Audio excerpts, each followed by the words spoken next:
All right, welcome to a special edition of 7 Minutes of Saints. Andrew, we have massive Saints news.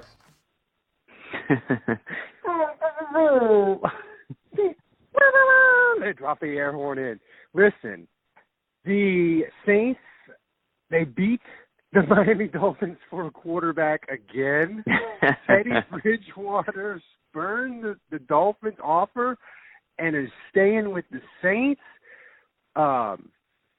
And the Saints, it's not going to be a big news nationally, but it's a massive, massive story locally. I don't even know if people quite understand it. The Saints are locked in at quarterback because I've told you all along, I think 2019 is Drew Brees' last year. Teddy Bridgewater is your future quarterback of the Saints, whether you like it or not. I mean, you love it. But I really have to start with this. Give me your thoughts, and then we'll go through it all. Yeah, I mean, it's massive, man. And, it's not that I know that Bridgewater is going to be amazing for the Saints as the heir apparent. I have confidence in him. I like him as a quarterback, and I think he's got the potential to be a good quarterback. I think you have to arrive at a place, first of all, where the next guy is not going to be Drew Brees. He's not going to be as good. He's not going to be as amazing.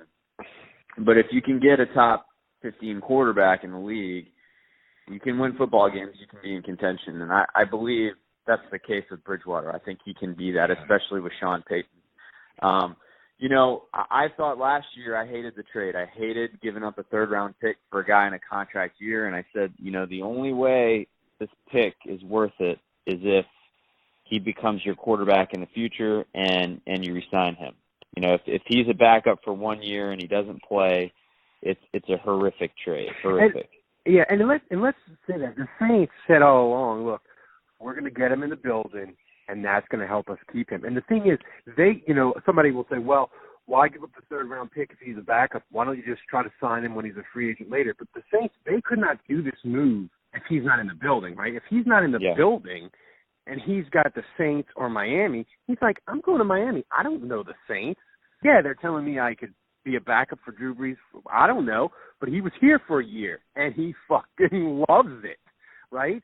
So it worked out. And, oh, by the way, Andrew, I'm going to go on record now. The Saints 2019 draft is an A fucking plus. It's Marcus Davenport as your first, Teddy Bridgewater as your third, Eli Apple as your fourth, locked in at low cost for 2 years. He's a starting corner. That's an A-plus draft. And people will give them a D and a C because they don't have picks, right? And everybody likes new shiny things. The Saints already did it, and it's awesome. And you didn't even mention that the second-round pick was used to trade up to get Kamara. Well, no, they have the second-round pick, right? The second-round pick was given up last year, so they still have their second for 2019, right? I'm talking about this year's draft. Oh, I'm sorry. Yeah, right? Yeah. So, I mean, it's already an A+, which is great. I mean, this move to me, it sets up their future. Do you think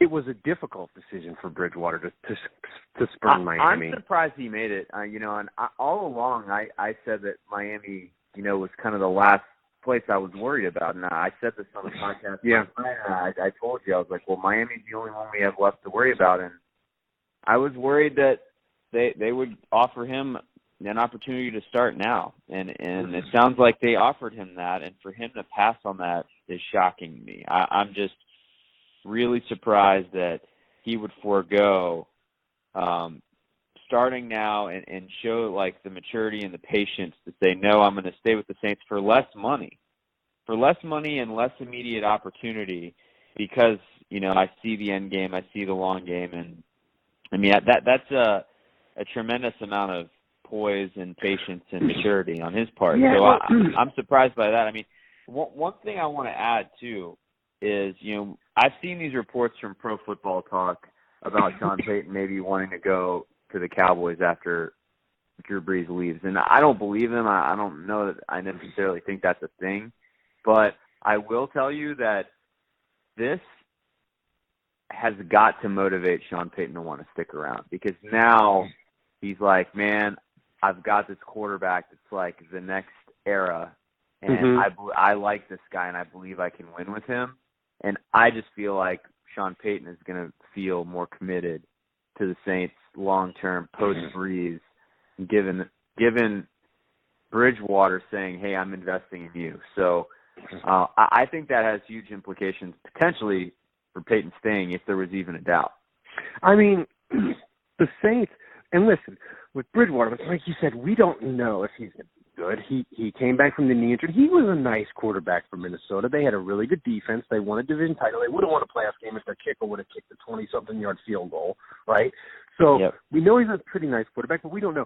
But here's my argument with people that don't like Bridgewater and the whole he played bad the last game. That was nonsense because that's a preseason game with backups, right?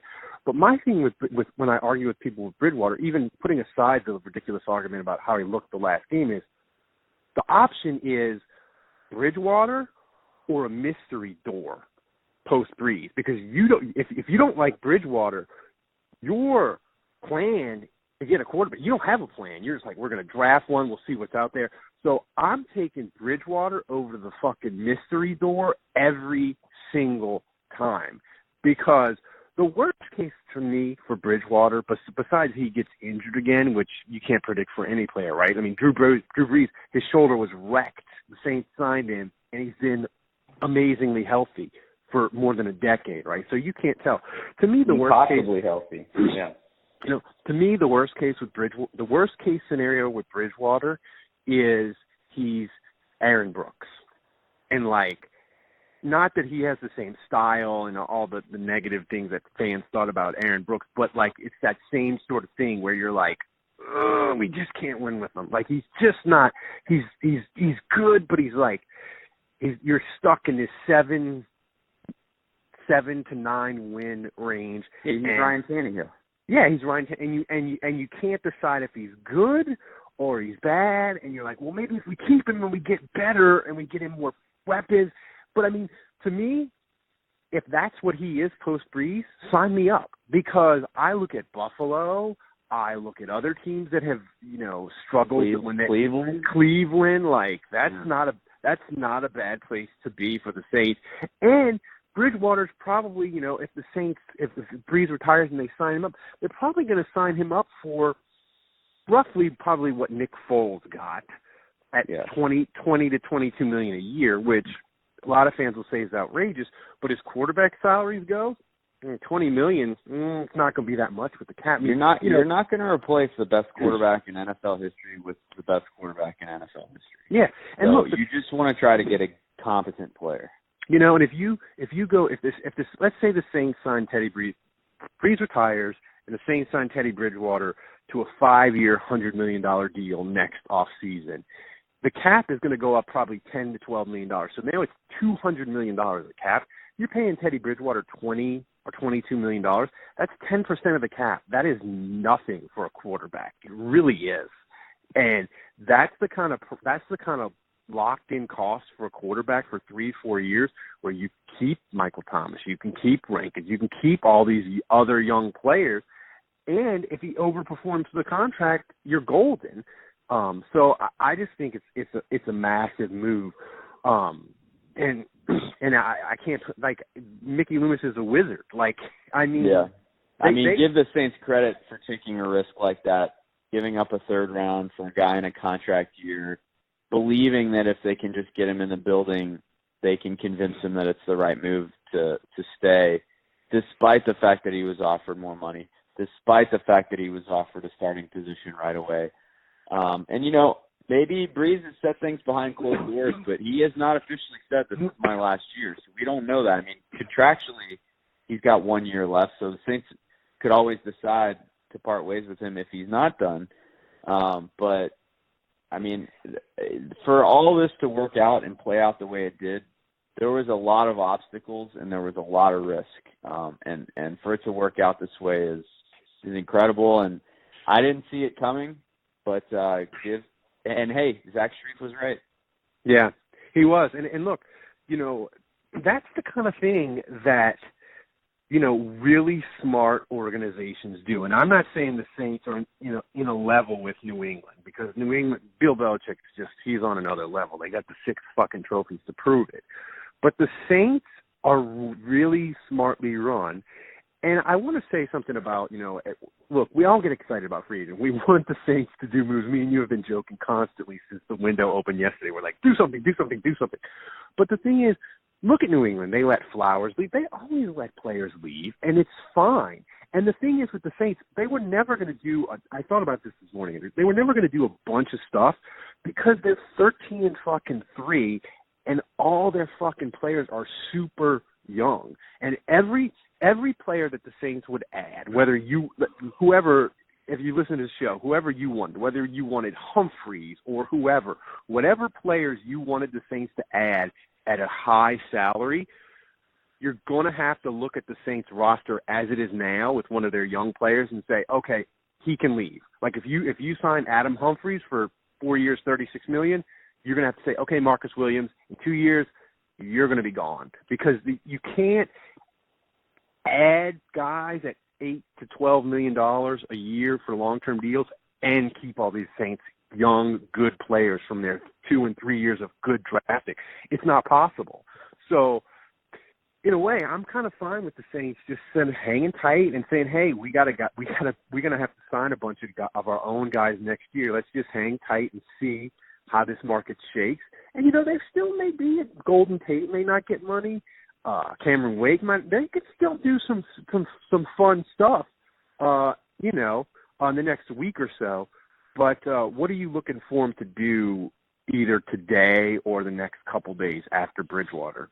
Well, I mean, we're talking about retaining guys, so yeah, I think you rummage in the bargain bin at this point. Now it's all about Mark Ingram, and that's the next thing. Do they retain him or do they lose him? Because if they do lose him, then running back becomes a need, and obviously then they've got to start looking at, okay, which guy makes sense, whether it's a guy like Spencer Ware, or